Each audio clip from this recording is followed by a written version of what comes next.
Ito lang yung video, nakada subo ko. May pagpunas ng bawis sa aking balat. Sa video na to, gagawin natin isang authentic Bicolano food tour dito sa Legazpi, Albay. May gata. Sabi ni. Kakain tayo namang ilang sikat at lokal na kainan dito sa Legazpi. Mula sa karinderya na nagsaserve ng iba't ibang masasarap na Bicolanong putahe. Feel ko pitong hiwa ng sili yung kinain mo. Hindi ko alam kung dahil sa init o dahil sa sa sili. Double purpose. Ang pula mo na. Legendary Chinese food. Wow. Dinudubog na pansit dinuguan na nakatricycle lang. Kung ikaw tiga Legazpi, for sure alam mo tong kainan na to. Hanggang sa famous Legazpi Bicolano food icon na talaga namang mapapawisan ka sa anghang. Ito, song kumagat na may purong sili. Samahan niyo akong mabusog ng iba't ibang masasarap na Bicolano food. Ready ka na ba? Tara!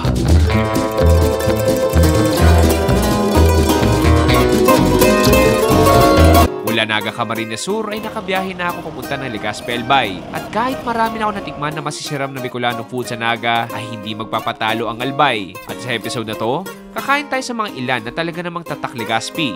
Mapa-restaurant man yan, o kahit pansitan sa tricycle. Let's start sa marahil sa pinaka-iconic na karinderya sa buong Legazpi. Welcome to Kresnak Inn. Marahay na agad dito sa Legazpi, Albay, dito sa region ng Bicol, Pops. From Naga, Camarines Sur, bumiyahe na tayo. Nandito na tayo sa Legazpi, Albay for this episode.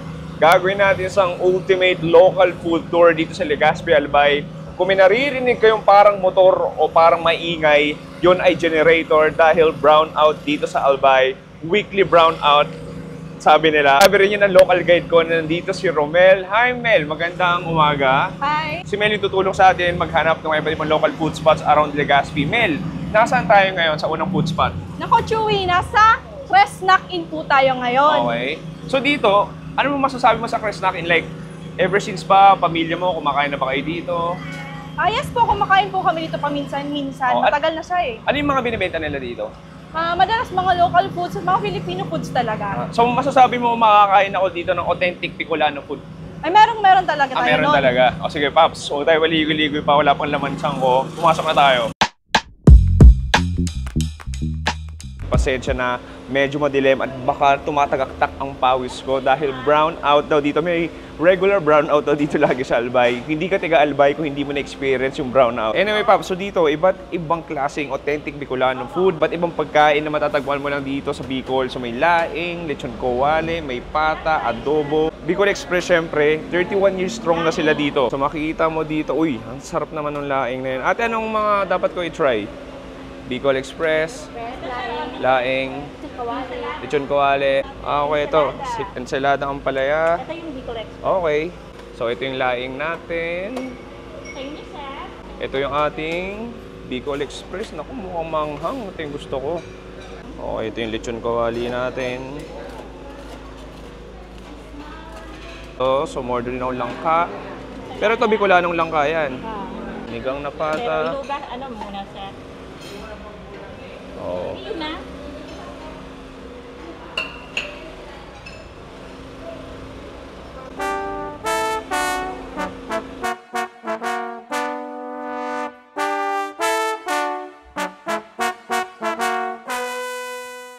Okay, so ito natin iba't ibang pagkain. Ako, Romel, gutom na ako, maniwala ka. Sige, tikman natin. Alam mo, unang ko dito sa Albay, unang food trip ko dito sa Albay, gusto kong tikman to kanilang Bicol Express. Alam mo, sabi sa akin, galing ko Camarines Sur, kada bayan, kada syudad, iba-iba doon yung Bicol Express. Dito daw sa Legazpi, mas manghang. Kasi doon sa Naga, to be honest, hindi gano'ng manghang eh. Talaga? So medyo natatakam ako dahil mas mahilig ako sa manghang. O nga, actually dito punong-puno ng gayad ng sili. Siguro Mel, baka gusto mo? Ito punong-puno ng sili. Mel, cheers!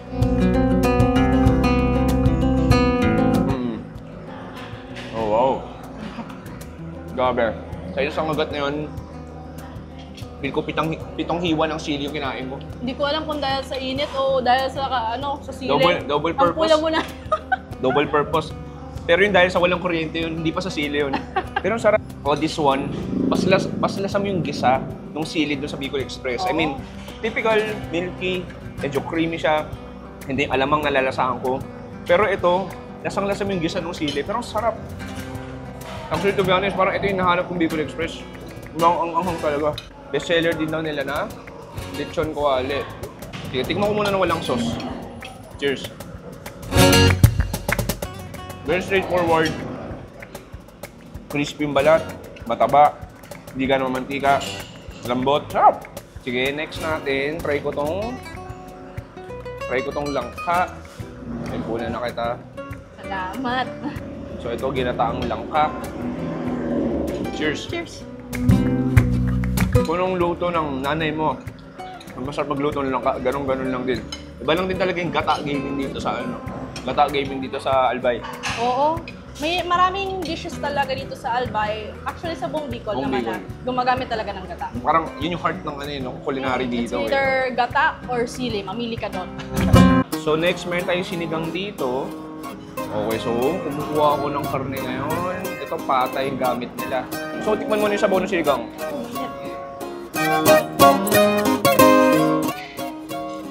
Hindi ko alam bakit. Pumili pa rin ako ng mainit na sinigang kahit lumalabas yung sinigang sa katawan ko. Tikman natin yung karne. Alam mo, pansin ko lang, yung pagkain dito, very homey. Like, ito talaga yung, kaya hindi nakapagluto nanay mo. Gusto mo ng masarap ng ulam. Dito Punta ka ka na. lang, punta ka lang dito. Tapos, parang hindi rin masakit sa bulsa yung presyo.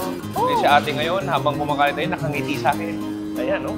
Nakangiti. Kanina pa siya Kanina nakasaya pa. sa'yo. Kanina pa siya nakangiti. Buong Oo. video ko nakangiti na sa akin. Sana all masaya. Ito yung laing natin. Hindi ko pa natatry. I should try some laing, of course. Ito lang yung video. Nakada subo ko. Ay, pagpunas ng bawis sa aking balat. Pero hindi nga sa'yo sarap. Milky, matamis, magata. And then, sobrang hydrated ng pinakadaon ng daon ng gabi. Ito kumuha ko ng Bicol Express, lechon kawali. Tikman natin sabay. Top tier yung Bicol Express nila dito.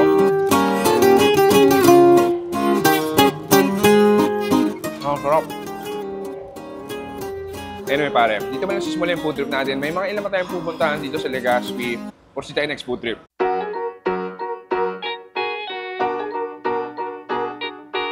Next, dadayo kami sa public market ng Legazpi kung saan may ilan-ilang karinderya na nag-serve ng mga local favorites. At may nagsuggest sa akin na pagpupunta daw ng palengke ay kailangan ko daw tikman ng alamat na lugawan na to. Ito yung ating akong lugaw mami. Order tayong lugaw. So ito may laman loob. Then gugupit-gupitin. Lagyan ng itlog. And ito na yung ating lugaw. Lagyan ng bawang, spring onions, at may lechon kawali. Lechon kawali goes in. Okay, Pops, ito na yung ating legendary Akong's Lugaw. More than 35 years na sila. Again, pasensya na if may narinig kayong malakas sa background noise, generator yon. Sige, pakita ko sa inyo. So makikita mo, may mga chicharon dito. Ito yung ating lechon kawali. And then may itlog din yan. Sige, gusto ko tikman lang muna as is yung... okay. May mga laman loob din. Tikman ko muna as is. Okay?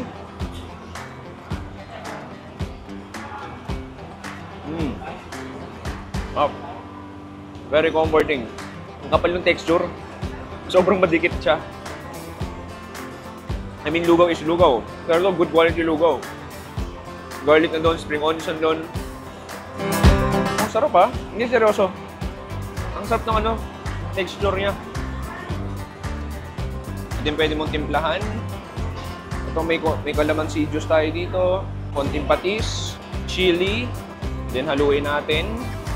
Haluin natin. This time, kukuha ako nung may bagnet. So this time, kukuha ako nung may bagnet. Cheers!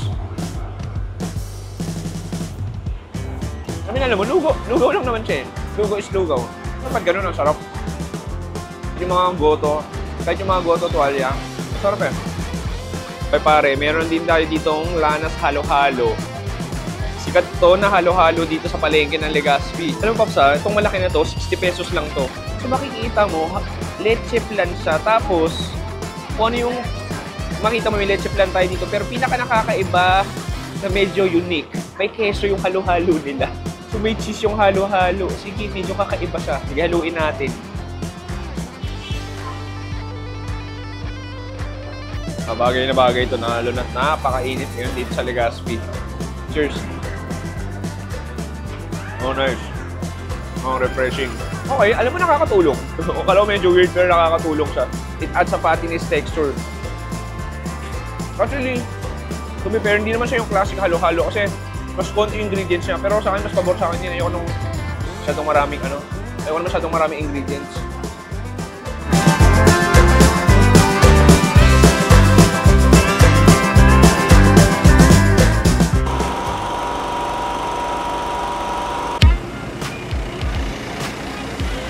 Mula sa palengke, nagtungo na kami ni Mel sa marahil na Chinese food legend resto na ilang dekada na nagsaserve ng hearty and comforting Chinese food. Welcome to Boklan Food Center. Okay, pare, next food trip natin, nandito tayo sa marahil na pinaka-legendary na Chinese restaurant sa buong Legazpi, Albay.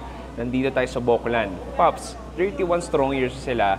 Alam mo, pansin ko, no, hindi lang sa Legazpi, pero maging sa Camarines Sur, galing tayo Naga, malaki ang influence ng Chinese. Like, maraming Chinese community. It's like taking you back sa 90s, 80s. Parang ganoon yung vibes. Marami na tayo nakain, pero hindi ako magre-reklamo na kumain pa ng mas marami at specifically Chinese food dito sa Albay.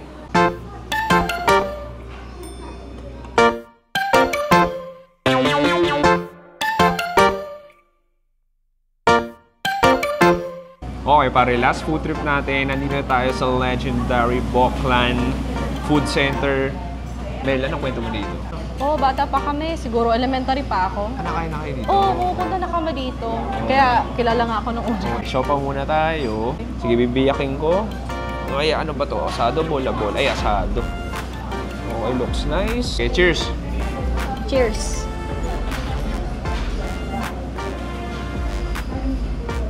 Wow, sarap.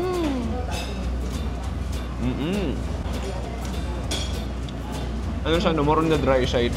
Pero kapit yung lasa. I mean, asado siya, asado. Medyo flaky siya ng konti, pero malambot. Harap, manamis-namis. Toyo, yung bun, malambot. Yung kikiam nila. Sige, kuha ako. Alam mo, tikman ko muna walang sauce. Sige, cheers. Ay. Ano mga ganong kikiam? Halatang homemade. Siksek. Siksek, manamis-namis. Dairy meaty. Then yung labas, may konting lutong, may konting nguya. Sikat din nila. Ito sabi mo, favorite mo to, di ba? Oo, yan yung pork asado. Pork asado. So ever since talaga kinakain nyo na to? Yes. Ay, sarap. Sarap.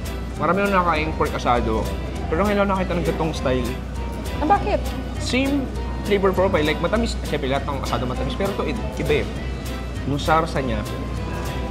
Tapos okay. This one, parang nagka-caramelize. Oo, parang ganun nga. Oo, hindi lang siya yung parang sweet sauce na, kumbaga, nag-dwell in siya dun sa pinakakarne. Na parang nag-caramelize siya kasama ng baboy, yung taba. Okay, next natin, Mel. Ito yung Boklan Fried Chicken. Usually sa mga Chinese restaurant, kahit sa Binondo, yung mga fried chicken, Chinese fried chicken nila dun, walang sauce. Talaga? Oo, ito para siyang may soy sauce, hindi ko masabi. Sige, ito. Mas maraming sauce. Cheers. Cheers.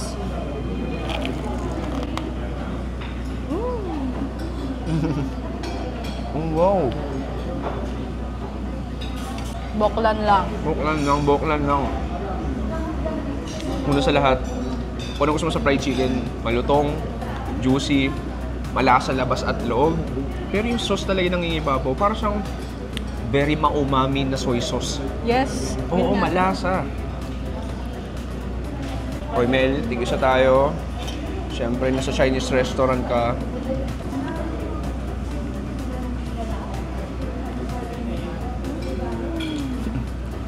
Siksik din. Parang may hipon. Ay, ibang lang. Ayan. Kita ba? Just like a meaty ball of goodness.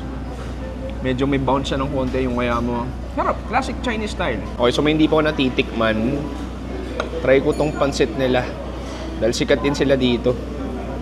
Oh yeah, ito yun. So may mga slices din ng pork na nakikita. Cheers! Alam mo, marami ako nakakain ng old school Chinese restaurant sa Binondo. Pero iba ata ka itong Boklan.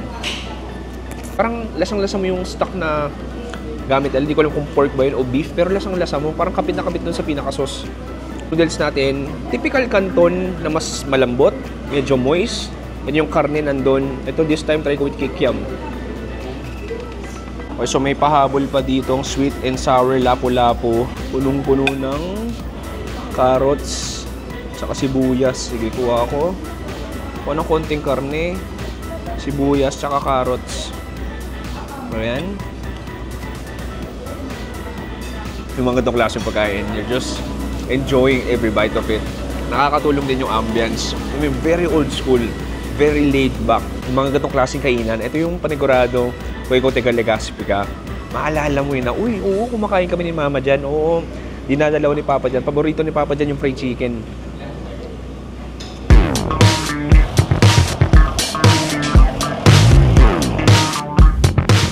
Okay, Pops, next food trip natin. Meron tayong tinatawag ditong baka-baka. Ano nga ba siya? Actually, unang akala ko, para siyang bopis sa atin. Di ba uso ngayon yung baga, tapos piniprito. Yung pala, literally, chunks of beef na karne siya. Tapos nilalagay siya ng butter na parang kwek-kwek and then i-deep fry siya. Okay, so ito na yung pinaka-mixture natin. Oh, parang kwek-kwek nga lang din eh. Silalagay mo dito. Pops, piniprito pa yung ating baka-baka. Pero titikim ako dito ng medyo kakaiba din. Meron ditong isaw baboy na nilagay din ng butter. Gawin mo, tusok ka lang. Ang galing, oh, parang kwek-kwek lang din. Tikman natin, cheers. Woo! Kasi mo kumain yung isaw baboy na. Yung texture niya, parang yung organ na organ pa. Yung medyo madulas-dulas. This one, may konting anggo. May konting nguya ka pa. And yun yung butter niya. Typical na harina lang naman, pero nagpapalasa doon yung pinakasuka.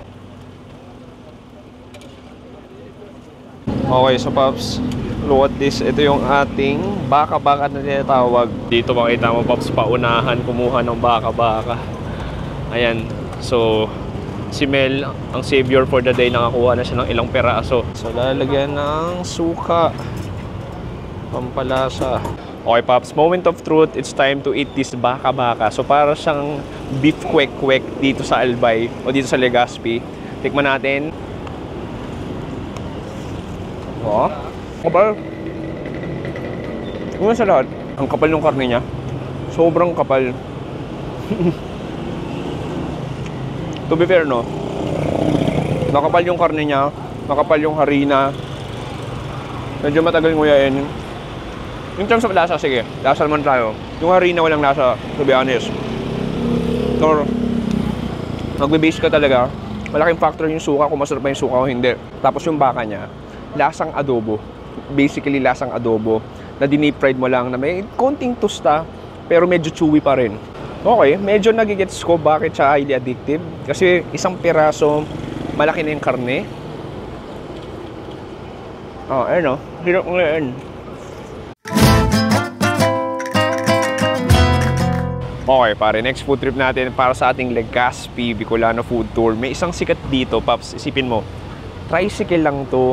Sabi nga ni sabi nga ni Mel sa akin, medyo seasonal to kasi minsan sarado sila, minsan nandito, minsan wala, pero inaabangan talaga siya para sa kanilang sikat na pansit bato with dinuguan or tinatawag nilang pansit dinuguan. So pansin ko dito, haba ng pila, kanya-kanyang bili, kanya-kanyang hanap ng pwesto kung saan kakain. Tapos higit sa lahat, mura lang daw to. Yung mga taga-lokal, mga taga-Legazpi, sureball, alam na alam nila itong pagkain na to. Anyway, bago tayo mabubusan, umorder na tayo. Galing, Pop. Sipin mo sa tricycle lang, oh. Ito yung pinakatindahan nila. So ito yung pansit bato, lalagay sa bowl natin. Okay, and then mag-i-scoop ng generous amount ng pork dinuguan. It goes in. Okay, Pops, tirahin na natin tong pansit bato na blockbuster sa tricycle. Kuya, ano pangalan mo? Kuya? Kuya Relan? Reynaldo. Kuya Reynaldo, gaano kayo katagal nagbebenta ng pansit bato dito? O pansit dinuguan? Tagal na kami dito. Mga ilang taon? 20, mga 19 taon. Ito lang pwesto nyo talaga. So, itong tricycle yung maandar to. So, ano talaga dito? Pwesto ko yung mga anong oras? Alas 4, ganyan. Alas 2, mga hapon. Dami talagang tao, no? Kuya, nice meeting you. Thank you so much. So, Pops, tikman natin. So, generous amount ng dinuguan. Tapos yung pansit bato natin. Look at that. Cheers.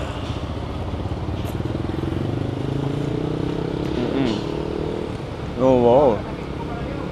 It's one of the creamiest Dinuguan na nakain ko. Ang lapot. May gata ba to? May gata ba to, kuya? May gata?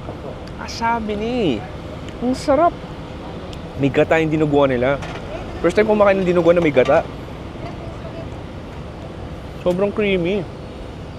And then, there's chunks of fatty pork. Noodles natin, sarap ng gisa. May konting chewiness. Oh, sarap para tong Bicolano Dinugeti. Bicolano Jajam yun.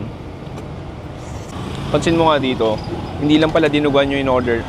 Pansin ko dito, hindi lang pansit pati yung order nila.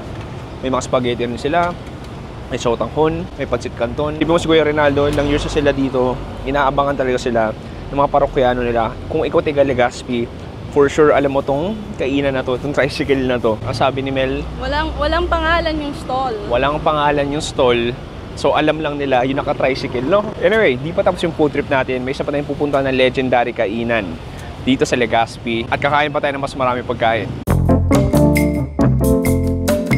Simula tayo sa Bicolano food at tapusin natin ng mas masarap pa na Bicolano food. Welcome to First Colonial Grill. Founded in 2004, the restaurant specializes in Bicolano dishes, combining traditional recipes with modern interpretations, especially using locally sourced ingredients. At isa sa mga specialty nila dito ay ang sili ice cream na titikman din natin mamaya. Okay pare, next food trip natin nasa loob ko ng SM Legazpi. Marahil sa pinakasikat na restaurant sa buong Legazpi, Albay. Nandito tayo sa tinatawag na First Colonial Restaurant. Mel, anong meron dito sa First Colonial?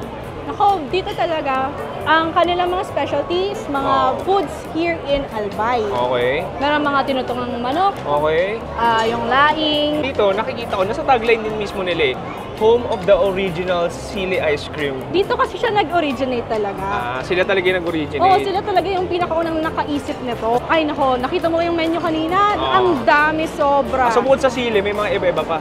Oo. Umorder na kami ng iba't ibang specialties nila tulad ng Bicol Express, Kandinga, Ginataang Santol, Tinapa Rice, Buko Chop Suey, at Tinutungang Manok. Okay, so ito na yung ating iba't ibang pagkain dito sa First Colonial. Alam mo ibang klase, no? It looks vibrant. It's really beautiful. At ang lakas ng background music. Good luck sa copyright ko, pero feel ko hindi naman. Anyway, Mel, ikaw para sa'yo, anong kwentong First Colonial mo? Like, bata ka ba? Kumakain ka dito? Bata pa lang ako, kumakain na ako dito. Ito mo tayo, tawag dito? Kandinga. Kandinga. So, para siyang bopis. Yes. Yeah, cheers. Wow. Ang lambot, no? Oo. Tsaka malasa, no? Like, gusto ko naman yung bilog na best quality ng bopis. Tikman ko, hindi siya maanggo. Wala siyang baho. May konting katamisan. Very savory. Pamantika. Yung flavor profile niya parang bistek eh. Parang gano'n. Manamis-namis. Ito yung, ano ba ito? Sinantolan ba? Ginataang santol. Nung una akala ko Bicol Express. Yung pala, ginataang santol? Yes. Okay, ito medyo kakaiba. Okay, sa kagat na to, meron ako ditong sili. Tsaka parang bagnet. Cheers.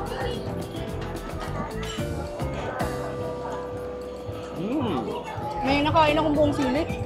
Ako rin. Alam mo, parang hindi lang kumain ng santol eh. Oh?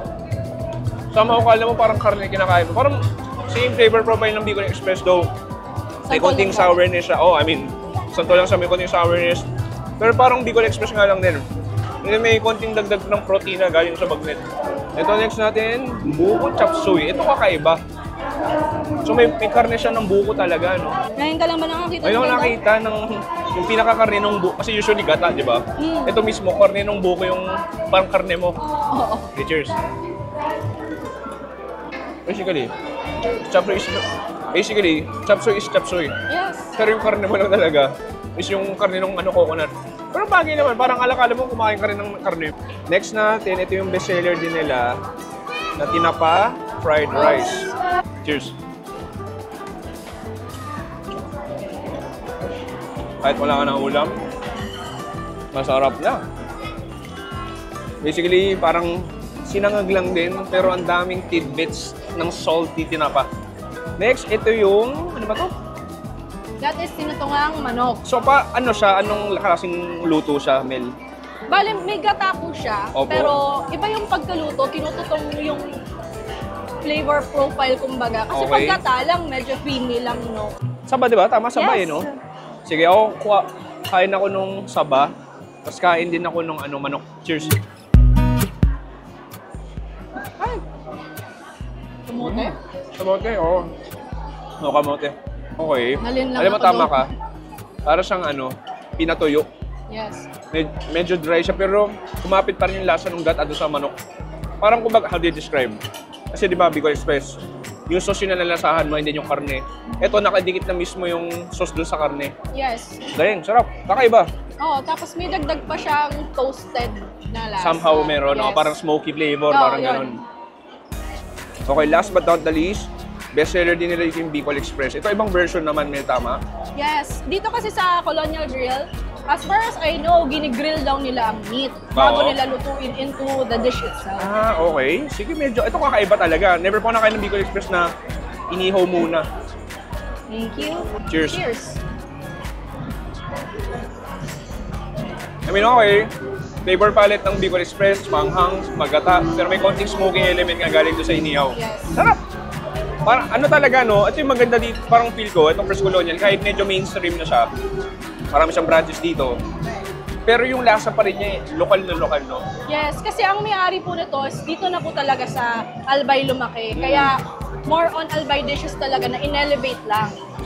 Okay pare, ibang klase lang yung pagkain sa First Colonial. Ito, gusto kong kumagat na may purong sili. Tignan natin. Usually, pansin nyo, bira ako kumain. Pumunta ibang lugar, ibang probinsya. Bira ako kumain sa isang mall, isang restaurant sa mall. Kasi di ba, usually mainstream na siya. Pero ito hindi. Kahit sabihin mo malaking restaurant na siya, sikat na restaurant na siya, ang sarap pa rin. Ang sarap. Medyo nag-elevate na yung anghang. Pero, mas i-elevate pa natin yan. I-cool down natin. Meron tayo ditong chili shake. Hindi ko alam kung i-cool down nyo ba yung anghang ko o dadagdagan niya. Pero bahala na. So, first time ko i-try chili shake. Oo, okay. Alam mo, unang malalasaan mo, parang vanilla ice cream. Parang vanilla shake. Ayun. Tapos may konting kilig din ng anghang galing sa labuyo. Meron tayo yung tinutungang bigas, may ampalaya, at of course, yung sili nila. Dito pwede ka mamili ng level 1 hanggang volcano. So parang 4 levels yung pinili ko yung pinakamanghang. Okay, so ito na, moment of truth. Ito yung ating chili ice cream. Sabi nila, Pops, kailangan mo subukan yan. Tikman natin, chili ice cream. Cheers. Oh, wow. Oh yes, pare. Umang. Ito yung, manghang. Ang galing. Unang malalasahan mo yung lamig. Malamig, na parang magatas. Typical parang vanilla ice cream, and then, eventually, biglang papalo na yung anghang niya. Para sa akin, siguro sa anghang, konting init lang eh. Siguro mga 1 out of 10, siguro mga 2 to 3 lang yung anghang niya. Pero, ito na yung tinatawag nilang volcano. Kasi isipin mo kaya ka nag-ice cream para ma-cool down ka. Pero ito, baliktad. Papainitin ka pa.